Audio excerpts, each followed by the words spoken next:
नमस्कार, बहुत स्वागत है आपका न्यूज़ 18 के डिजिटल प्लेटफॉर्म पर। मैं हूं प्रशांत कटारे और बात इजराइल के नए टारगेट की। और कहां था ये टारगेट, कौन था निशाने पर?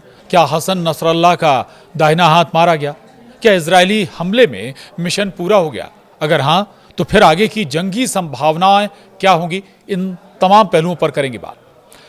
तो इजराइल ने बेरूत में Hezbollah chief of staff Haytham Ali Tabatabai को निशाना बनाकर हमला किया, जिसमें एक की मौत और 21 लोग घायल हुए। लेबनान के राष्ट्रपति जोसेफ ऑन ने एक बयान में हमले की निंदा की और इजराइल पर युद्ध विराम समझौते को लागू करने से इनकार करने का आरोप लगाया। इजराइल ने लेबनान की राजधानी बेरूत पर जून के बाद पहली बार रविवार को हमला किया और हिजबुल्लाह प्रमुख को निशाना बनाया। उसने ईरान समर्थित चरमपंथी समूह को दोबारा हथियार ना जुटाने और पुनर्निर्माण ना करने की चेतावनी दी। यह हमला इजराइल हिजबुल्लाह युद्ध के समाप्त होने के लगभग एक साल बाद किया गया, जिससे व्यापक संघर्ष शुरू होने की आशंका पैदा हो गई है। इजराइल ने यह कार्रवाई कैथोलिक ईसाई धर्म के शीर्ष नेता पोप लियो 14वें के लेबनान दौरे से कुछ दिन पहले की है। आपको बता दें, इजराइल के रक्षा मंत्री इजराइल कॉट्स ने एक बयान में कहा है कि हम उत्तरी इजराइल के निवासियों और इजराइल राज्य के लिए किसी भी खतरे को रोकने के लिए सख्ती से कार्रवाई करना जारी रखेंगे। सरकारी प्रवक्ता शोश बेड्रोसियन ने यह नहीं बताया कि क्या इजराइल ने हमले से पहले अमेरिका को सूचित किया था, इंफॉर्मेशन दी थी अमेरिका को या फिर नहीं। उन्होंने केवल इतना ही बताया कि इजराइल स्वतंत्र रूप से निर्णय लेता है।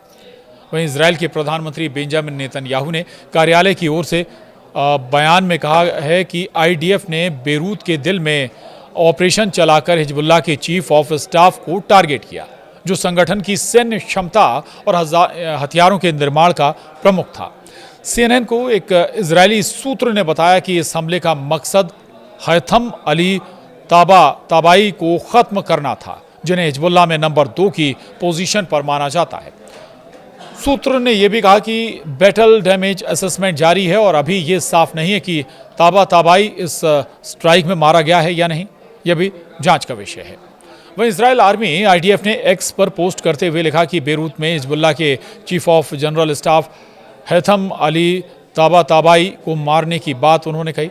ताबाई 1980 के दशक से एक अनुभवी ऑपरेटिव था, जिसने राडवान फोर्स की कमान संभाली, सीरिया में हिजबुल्लाह के ऑपरेशंस को लीड किया और गुट की लड़ाकू क्षमताओं को मजबूत किया। वहीं आईडीएफ ने यह भी कहा कि ताबाई युद्ध के दौरान और ऑपरेशन नॉर्दर्न एरोज के बाद इजराइल के खिलाफ लड़ाई को मैनेज करने और भविष्य के ऑपरेशंस के लिए हिजबुल्लाह की तैयारी को फिर से बनाने के लिए जिम्मेदार था। युद्ध खत्म होने के बाद उसे गुट का चीफ ऑफ जनरल स्टाफ बनाया गया। ताबाई ने इस पद पर रहकर हिजबुल्लाह की ऑपरेशनल और मिलिट्री क्षमताओं को और बढ़ाया, मजबूत किया।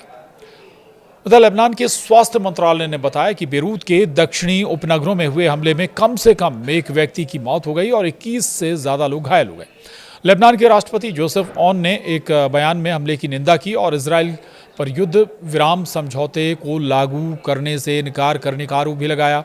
उन्होंने अंतर्राष्ट्रीय समुदाय से लेबनान और उसके लोगों पर हमलों को रोकने के लिए ताकत और गंभीरता के साथ हस्तक्षेप करने का आह्वान किया। वहीं व्यस्त हरेक इलाके में रविवार को हमले के बाद धुएं का गुबार उठता भी दिखाई दिया है। आपको बता दें कि महीनों बाद इजराइल का ये हमला है। तो इजराइल का लेबनान की राजधानी बेरूत पर यह हमला हिजबुल्लाह के साथ युद्ध विराम के करीब एक साल बाद किया गया है। इससे क्षेत्र में एक बार फिर से व्यापक संघर्ष शुरू होने की आशंका पैदा हो गई है। इजराइल के रक्षा मंत्री कॉट्स ने कहा कि हम उत्तरी इजराइल के निवासियों पर किसी भी खतरे को रोकने के लिए कार्रवाई करना लगातार जारी रखेंगे। लेबनान के राष्ट्रपति जोसेफ ऑन ने हमले की निंदा करते हुए इजराइल पर युद्ध विराम समझौते को तोड़ने का आरोप लगाया। अंतर्राष्ट्रीय समुदाय से भी वो अपील कर रहे हैं कि रोका जाए।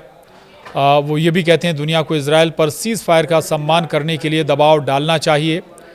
और ये ज़रूर इतना साफ है कि इजराइल के निशाने पर एक साल बाद अब लेबनान फिर आ गया। लेबनान की राजधानी बेरूत पर इजराइल का ये हमला एक बार फिर से तमाम तरह की आशंकाओं को जन्म देता है। एक बार फिर से संघर्ष शुरू हो सकता है, क्योंकि एक साल तक लगभग विराम या युद्ध विराम रहा है, शांति रही है, लेकिन एक बार ये फिर से शांति टूट गई। अब देखना होगा कि लेबनान की तरफ से या उसके जो सपोर्टिव देश हैं वो क्या कदम उठाते हैं, कैसे रिटेलिएट करते हैं, कैसे जवाब देते हैं इजराइल के लिए, और अगर कोई जवाब दिया जाता है तो फिर उस पर इजराइल कैसे रिएक्ट करता है, ये देखना वाकई दिलचस्प होगा।